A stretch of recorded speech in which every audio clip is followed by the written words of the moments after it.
ចាសួស្តីអ្នកទាំងអស់គ្នាជួបជាមួយនាងខ្ញុំផានីក្នុងកម្មវិធីរៀនជាមួយគ្នាជួបគ្រប់ Han Google 1.8 ចានៅក្នុងថ្ងៃនេះដែរខ្ញុំនឹងលើកយកវេយ្យាករណ៍ Ikanio មកបង្ហាញជូនចាដែលវេយ្យាករណ៍នេះវាប្រាប់ជាប់ជាមួយនឹងនាមដែលហៅថាញងសាចឹងចូលមើលឧទាហរណ៍ក្រុមទាំងអស់គ្នា Coffee Cafe Ikan burrioវាជាទឹកមែនទេ Anio muri anio ទេមិនមែនជាទឹកទេចានៅក្នុងប្រយោគនេះដែរគឺគេប្រើ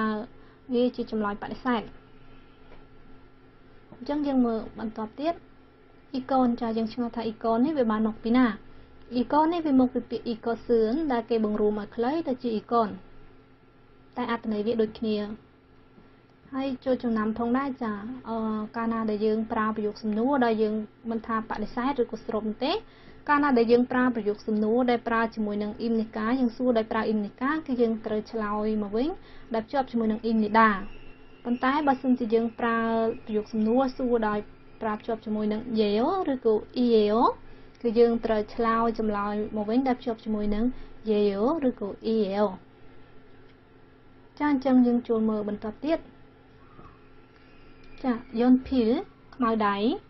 ចាជួអានទាំងអស់គ្នា Ikon យន់ភីរីមីកាតើវាជាខ្មៅដៃមែនទេណែ Ikon យន់ភីរីមីដាចាវាជាខ្មៅដៃចាជួអានជាមួយគ្នាម្ដងទៀត Ikon យន់ភីរីមីកាដេ Ikon យន់ភីរីមីដាចានៅក្នុងប្រយោគនេះដែរចាវាជាលក្ខណៈប្រយោគស្របប៉ុន្តែខ្ញុំគ្រាន់តែចង់បញ្ជាក់ជាមួយនឹងការប្រើ im និកា eo ឬក៏ ieo ចាកាលណាយើងសួរ im និកាយើងត្រូវឆ្លើយមកវិញ im និដា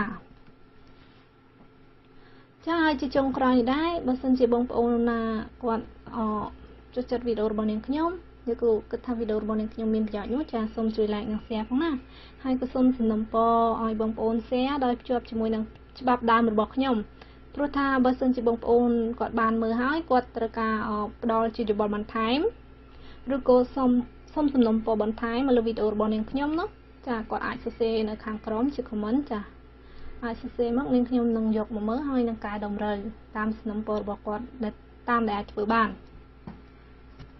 ហើយក៏សូមជូនពរអ្នកទាំងអស់គ្នាមានសុខភាពល្អផងដែរបើសិនហើយសូមទោសផងដែលខ្ញុំមិនបានបង្ហោះវីដេអូឲ្យបានទៀងទាត់ជូនអ្នកទាំងអស់គ្នាចាអញ្ចឹងយើងនឹងជួបគ្នានៅពេលវេលាក្រោយសប្តាហ៍ក្រោយណាចាអរគុណច្រើន